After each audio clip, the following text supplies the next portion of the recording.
This is requesting Clayton County landlord court date, right? It is. Laverne DeLoach is fed up. We've gotten no answers. We've made phone calls to every person that we can think of, every number that we've been given. We've just dead-ended. DeLoach says her tenant stopped paying rent in October. She filed for an eviction in December. 6 months later, she was still waiting for her day in court. I think maybe Clayton County needs to reevaluate their systems or their processes, and I think they need to be restructured, and I think there should be some accountability. Clayton County's chief magistrate court judge admits that there is a backlog, due in large part to COVID, but says the county has hired more judges and added more eviction calendars to eliminate the caseload. It is devastating financially. It is very frustrating. Over in DeKalb County, landlord Vladimir Yampolsky also filed for an eviction in December.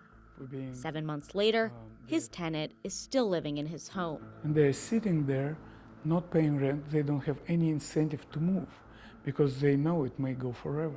Both Yampolsky and DeLoach are not corporate landlords. Yampolsky is a retired music teacher, and DeLoach is a former healthcare provider. Both invested in real estate to save for retirement. And now, they're worried about foreclosure. We're borrowing money to pay for mortgage. We're in the red. We're about to lose our house. I'm not here to make a lot of money. I just want to make a living. Atlanta News First Investigates reached out to every magistrate court in the metro, and we uncovered eviction court backlogs in Clayton, DeKalb, and Fulton counties. And the delays do not end in the courtroom. Once a ruling is issued, all evictions in Georgia must be supervised by a marshal or sheriff's deputy. And we found some of those agencies are also playing catch-up.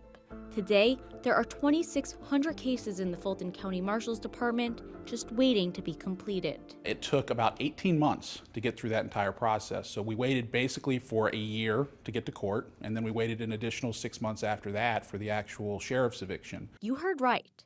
18 months from the day property manager Todd Orchide filed an eviction to the day the tenant was evicted from this Fulton County townhome. In your time in this industry, have you ever seen anything like this? Oh, no. Atlanta's always been relatively smooth for these sorts of things. Cases used to be processed in 4 to 6 weeks. It's gotten so bad that Orchide is now encouraging investors to buy elsewhere. They're looking for a place where their risk is low. And if they're looking at that, they're going to say, well, I have a much better opportunity in these outlying counties than I do in Fulton and DeKalb in these areas because my risk is just higher in those counties. And the ripple effect has already begun.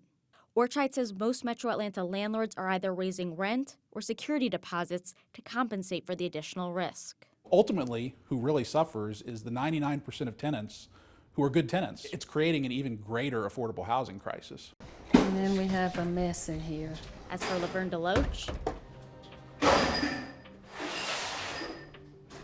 2 weeks after we got involved, It makes no sense.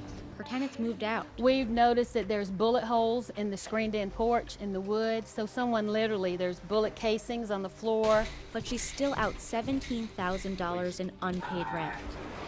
And after this experience, We lost our money. We lost our investment. she says she's getting out of the rental business. I mean, we have no choice. At this point, we have to sell and cut our losses.